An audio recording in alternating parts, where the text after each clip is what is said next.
Миыңа жын шақыратын ойынды ешқашан ойнама.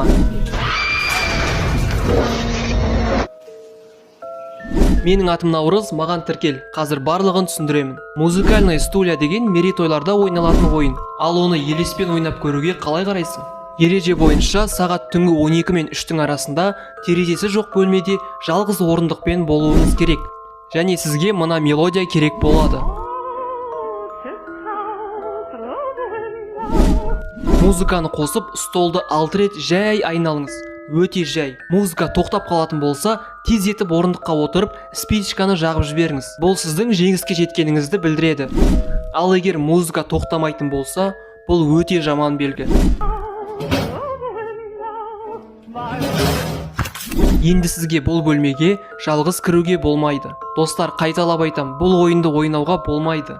Қайталап көруге тырыспаңыздар. Іні қарындастарыңыз бен балаларыңызға сақ болыңыздар. Себебі осындай ойындарды интернеттен тауып алып ойнайтындар солар.